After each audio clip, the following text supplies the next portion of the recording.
Bienvenido.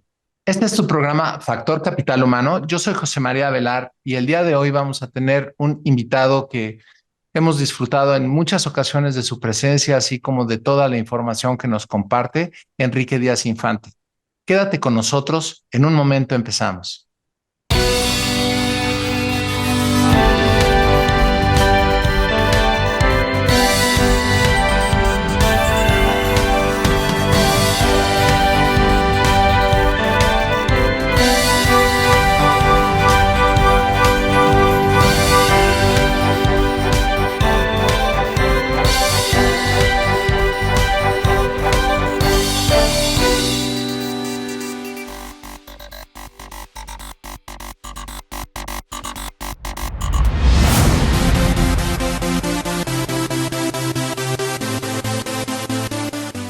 Bienvenido.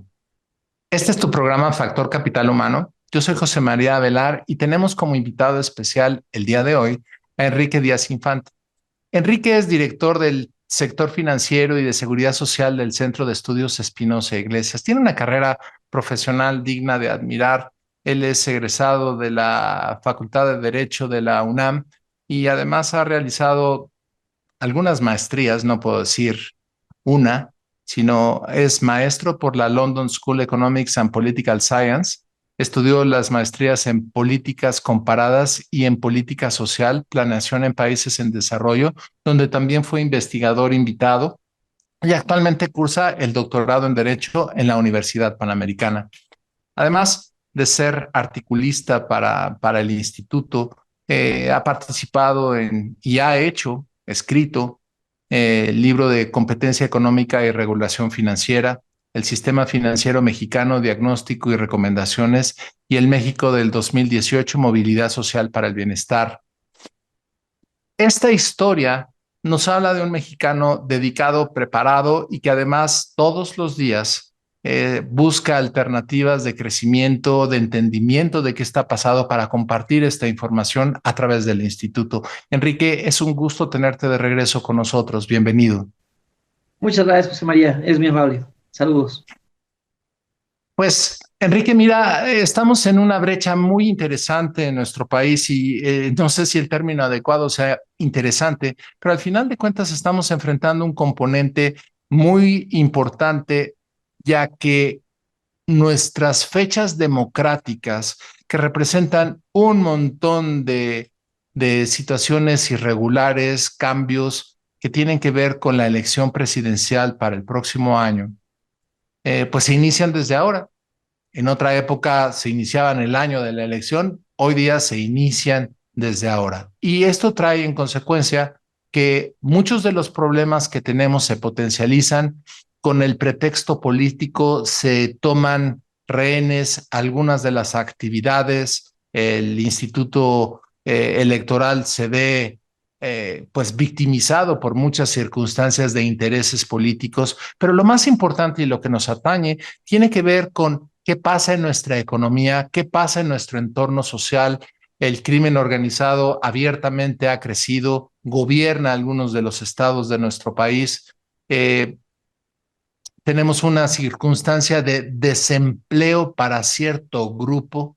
Tenemos mucho más gente contratada, pero con rangos salariales mucho más pobres, lo que ocasiona una discrepancia en cuestiones que permiten la movilidad social y el crecimiento, sino simplemente contienen que no se agrave la circunstancia del desempleo, tal vez en discurso, pero en realidad nuestros problemas económicos para el trabajador mexicano siguen existiendo, para la clase media ya casi inexistente, siguen existiendo para la pequeña y microempresa que prácticamente desaparece, y para la inversión extranjera se abren escenarios pues diversos. Hay intereses políticos que buscan determinado tipo de inversión que venga al país, pero a otros que ya se encuentran aquí son abiertamente agredidos. Estos son simplemente contextos generales para poder platicar de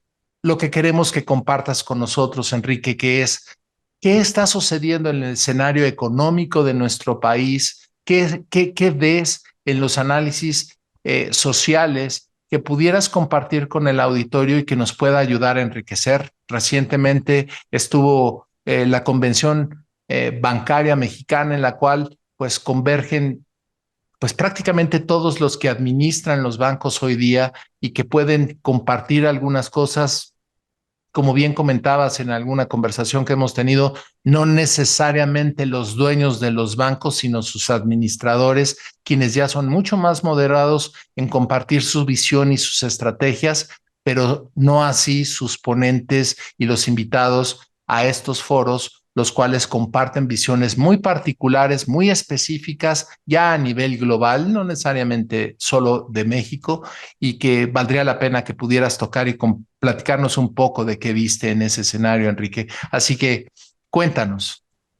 Encantado, José María.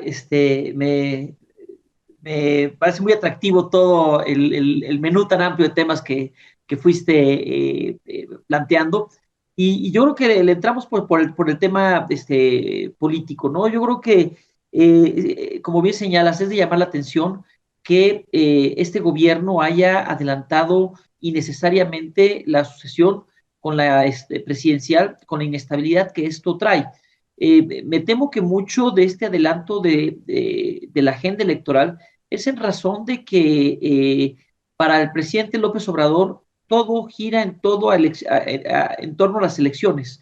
O sea, no siento que tenga necesariamente una agenda de gobierno. Este gobierno, es usufructuario de un tratado de libre comercio, de TEMEC, es usufructuario de una estabilidad económica con un banco central que ya se lo heredaron establecido y, y más bien lo que busca es mantenerse en el poder. Entonces todo es electoral y, y vamos, yo, José María, las cosas siempre las evalúo, más democracia, palomita, menos democracia, tache, más libre mercado, palomita, menos libre mercado, tache. Y este gobierno se ha ido moviendo de la democracia hacia el autoritarismo, a la concentración de poder. Entonces, pues, un gran tache.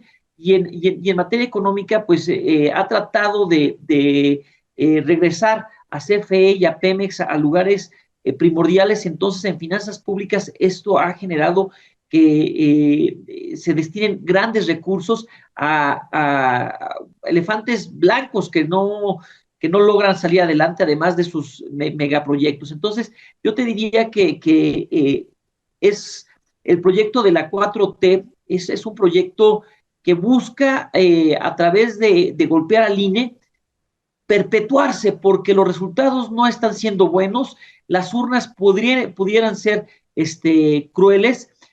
Lo que les ha ayudado hasta ahorita ha sido que no habían gobernado, entonces tienen por eso 24 gobernaturas, pero lo que sigue es que vayan a ser evaluados en las urnas, y yo creo que no está muy cómodo este gobierno con lo que puede ser el resultado de la evaluación, y eso lo está llevando a ataques fuertes al INE. Sí, Enrique, y todos estos puntos los podemos platicar en unos minutos más después de este corte comercial. Este es Factor Capital Humano. Regresamos en unos minutos.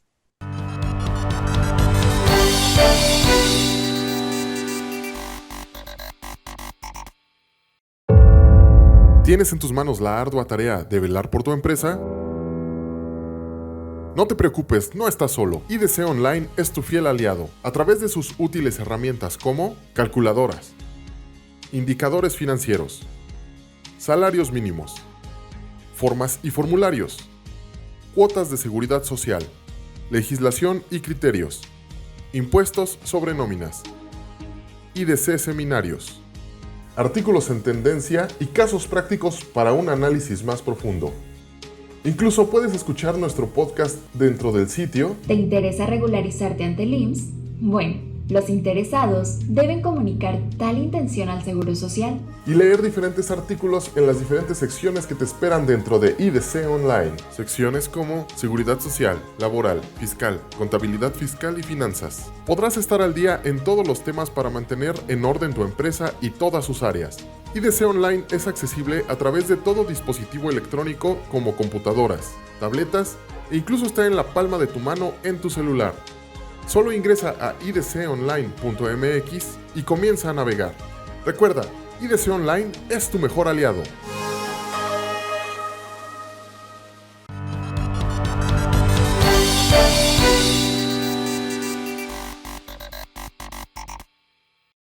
Bienvenido de regreso a tu programa Factor Capital Humano. Y estamos platicando con Enrique Díaz Infante sobre todos los contextos, primero, que ha encontrado en los foros económicos de la Convención Bancaria en México, pero algunos otros parámetros que queremos que nos comparta relacionados a nuestra situación económica en el país, así como todos los elementos sociales que ahí aparecen. Enrique, si quisieras continuar platicándonos un poco más de algunos otros aspectos, además de, claro, las relaciones del nearshoring generados por Rusia y China con los Estados Unidos y una brecha interesante que se presenta para nuestro país, pero también otros elementos que aparecen en estos contextos. Sí, José María, como te decía, en la Convención Nacional Bancaria, pues el gran tema fue el nearshoring, ¿no? Y también la inclusión financiera, pero yo te diría que les cuesta un poco, o sea, como que los banqueros se dan cuenta que se está agotando el mercado, ya no pueden generar adicionalidad y que tienen que ir a los segmentos populares, pero les cuesta un poco de trabajo, pero lo meten porque es el tema que está a tono con el gobierno actual. Pero lo que se destacó muchísimo es esto del nearshoring, esta relocalización de las cadenas de suministro y acercarlas hacia los mercados, es decir, acercar a Estados Unidos y toda esa inversión que va a venir en este contexto, como te decía, de la guerra comercial China-Estados Unidos y de la guerra de Rusia y Ucrania, que están replanteando muchas cosas. Eso fue lo que se estuvo platicando mucho en la convención bancaria y de cómo hay que aprovechar esta coyuntura favorable. Debe decir que el gran aguafiestas de la convención bancaria fue un futurólogo de apellido King, un australiano que llevaron y que les dijo, oigan, me quiero acordar del rostro de muchos de ustedes porque en 5 años probablemente ya no estén aquí porque las sucursales bancarias, que es el modelo sobre el que se construye la banca tradicional en México, pues está siendo desplazado por los celulares. Entonces, así como que de repente fue un balde de agua fría, ¿no? Y el otro gran tema fue las elecciones. Estuvieron analizando los encuestólogos Ulises Beltrán y Roy Campos y Luis Carlos Ugalde cómo se ven las elecciones del 2024, aclarando que las mismas pasan por el 2023, por Estado de México y Chihuahua. Y bueno, algo que destacaron es que hasta ahorita Morena no ha pasado por la prueba de las urnas. Hasta ahorita todo ha sido puras elecciones donde es por primera vez gobierno. Pero recordemos que el 62% de las elecciones, el electorado cambia y el partido gobernante sale del poder. En ese contexto es que se ubicó el famoso Plan B, y todos sus ataques al INE para descuartizarlo, como Adán Augusto López lo ha dicho abiertamente y se comentó ahí en la bancaria, deshacer al INE, porque consideran que quizás el electorado no vaya a ser tan noble en las urnas como lo ha sido hasta ahorita, con un Morena que llegaba como nuevo en muchos estados.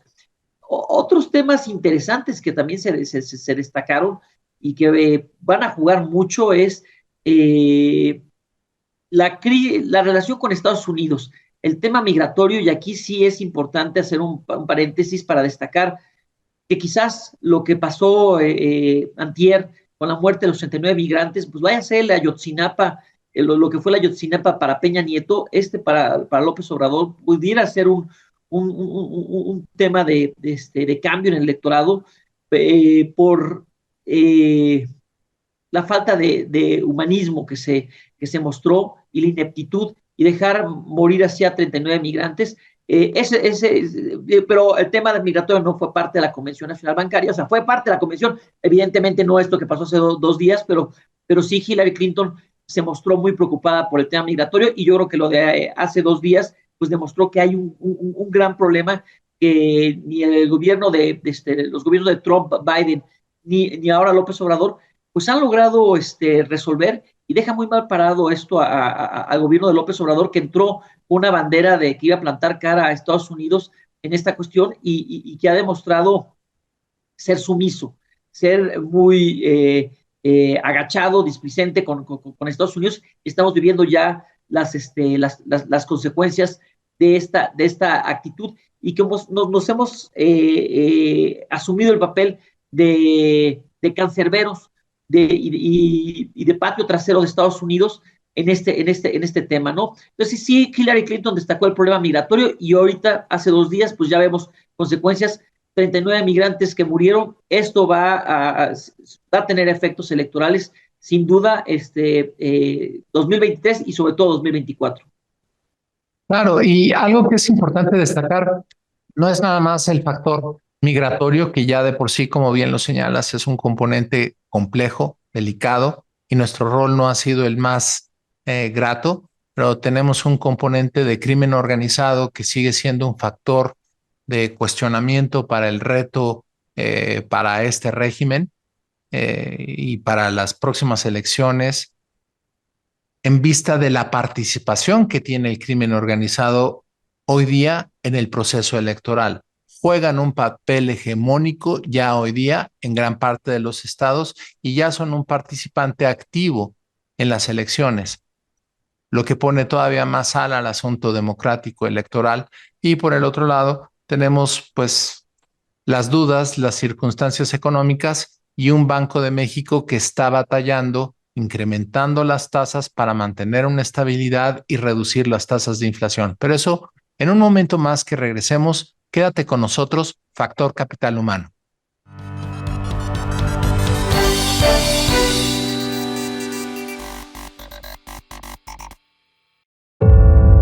¿Tienes en tus manos la ardua tarea de velar por tu empresa? No te preocupes, no estás solo. IDC Online es tu fiel aliado a través de sus útiles herramientas como calculadoras, indicadores financieros, salarios mínimos, formas y formularios, cuotas de seguridad social, legislación y criterios, impuestos sobre nóminas, IDC seminarios, artículos en tendencia y casos prácticos para un análisis más profundo. Incluso puedes escuchar nuestro podcast dentro del sitio. ¿Te interesa regularizarte ante el IMSS? Bueno, los interesados deben comunicar tal intención al Seguro Social Y leer diferentes artículos en las diferentes secciones que te esperan dentro de IDC Online. Secciones como Seguridad Social, Laboral, Fiscal, Contabilidad Fiscal y Finanzas. Podrás estar al día en todos los temas para mantener en orden tu empresa y todas sus áreas.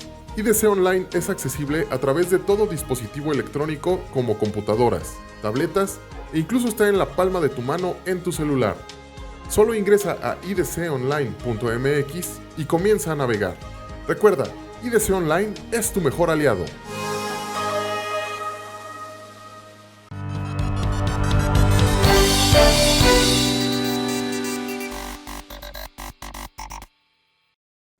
Bienvenido de regreso a tu programa Factor Capital Humano, y continuamos la charla con Enrique Díaz Infante, precisamente para tocar algunos temas que para muchos son engorrosos, porque habla de economía y tasas interbancarias y las cifras del Banco de México. Pero explícanos, Enrique, ¿qué es lo que está haciendo el Banco de México y cuáles son las consecuencias buenas y malas que eso puede tener para todos los seres humanos a un nivel normal que vivimos en este país? Bueno, lo que está haciendo el Banco de México es tratar de cumplir con su mandato, que es el mantener la estabilidad financiera a través del combate a la inflación. Para lograr este combate a la inflación, está subiendo la tasa de interés acorde con los aumentos que está haciendo la Fed a su tasa de referencia allí en Estados Unidos. Entonces, ahora sí que durante este sexenio y anteriores, yo creo que también esto viene desde antes, la política monetaria de México ha sido lo que haga la mano hacia atrás. Lo que hace la Fed lo hacemos nosotros, pero con un diferencial de 5 puntos porcentuales más o menos. Entonces, eso para mantener el atractivo a la inversión extranjera, con las repercusiones que tiene esto en el crecimiento del país, porque lo que haces cuando subes la tasa de interés es que el sector productivo pide menos prestado, invierte menos, se generan menos empleos. Entonces, estamos viendo, ahorita lo que vamos a ver es un México que va a crecer menos. El año pasado se creció un razonable, muy bueno 3%, para acercarnos ya a los niveles que teníamos en 2018 de crecimiento, pero este año yo creo que estaremos, si acaso, en un 1% de crecimiento por estas subidas de la tasa de referencia, que como te digo, van a la par de lo que hace la Fed. Y es Okay. que el gran... Y si me permites, solamente para clarificar, quiere decir que al subir las tasas de interés, hay menos capacidad de las empresas de accesar esos créditos porque se encarecen, pero por el otro lado, ¿qué produce? ¿Cuál es el efecto benéfico que nos puede producir el hecho de tener una tasa de interés más alta, con excepción de los empresarios que necesitan ese flujo para crecer? No, bueno, pues que el público ahorrador, los inversionistas dicen, me voy a la banca, compro CETES, invierto en el mercado de renta fija, es decir, mueven su dinero del sector productivo al sector, a la banca, porque sienten que él está produciendo más sus recursos, pero al no invertir se afecta al sector productivo, se afecta el crecimiento, la generación de empleos, pero se seca la economía. Y con esto lo que logras de alguna manera es empezar a controlar la inflación, que es ahorita el gran monstruo que ha estado rondando esta política displicente que tuvo Estados Unidos, esta política fiscal y el impacto que tuvo positivo en remesas para México y que nos ha llevado a niveles extraordinarios en remesas. Yo no quisiera entrar ahorita al tema de que si, qué parte, que se dice que un 20% de remesas pudiera ser dinero, lavado dinero, y a eso hay que considerarlo, pero dejemos que los otros 80% pudiera ser producto de esta política fiscal de Estados Unidos, de la que nos vimos beneficiarios, y ahorita hay mucho, ha habido mucho dinero y hay que secarle la economía y retirar la inflación, que es la gran preocupación que existe. Y para bajar esta inflación es que el Banco de México ha ido, sube y sube la tasa de interés de referencia con el impacto negativo que tiene el sector productivo, lamentablemente. Y bueno, tienes mucha razón, Enrique. Todos estos factores que se están produciendo a partir del Banco de México son agravantes a una condición política que amenaza con la circunstancia de las elecciones presidenciales anticipadas para agravar un contexto económico. Desde tu perspectiva, Enrique, ¿qué esperas que veamos para el próximo año en materia económica y social para el pueblo mexicano? Mira, en materia económica, pues todo va a seguir marcado por el combate a la inflación y para hacerlo, el instrumento de política monetaria es el aumento de tasas de interés. Eso va a seguir afectando al sector productivo y a las empresas. Lo que también va a seguir afectando al sector productivo y especialmente a las pymes va a ser el contexto político electoral. Este golpeteo que se hace contra el INE y con el plan B se va a tratar de avanzar, que ya se ha ido, yo creo que no va a avanzar, pero que vamos a ver un plan C con la captura del INE, va a afectar. Entonces vamos a ver un ambiente político enrarecido y eso pues no es bueno para los negocios, ni el aumento de tasas de interés, ni el ambiente político enrarecido. Y los pronósticos, pues yo creo que vamos a terminar el 2024 con el tamaño de la economía que teníamos en el 2018, más o menos, quizás marginalmente arriba. Bueno, no suena muy divertido. La verdad es que creo que el que compartas un poco más adelante en el año otra vez conversaciones para ponernos al tanto en dónde estamos, qué nos espera y qué podemos ver, será muy enriquecedor para poder tocar tierra de dónde vamos y en dónde poder pisar con un poco más de certeza y sobre todo tener visibilidad sobre la estabilidad del empleo, las oportunidades de crecimiento y todo lo que esto puede traer en favor o en contra en un México con mucha incertidumbre. Bueno, en realidad creo que nos falta espacio de tiempo para poder terminar nuestra conversación, Enrique, y serás bienvenido para continuar estas charlas en un futuro y nos puedas poner una actualización sobre los contextos y nuestras expectativas. Muchas gracias por estar con nosotros. El agradecido soy yo, José María. Encantado de participar en subsecuentes programas. Gracias de nuevo. Gracias a todos el auditorio por estar con nosotros en Factor Capital Humano.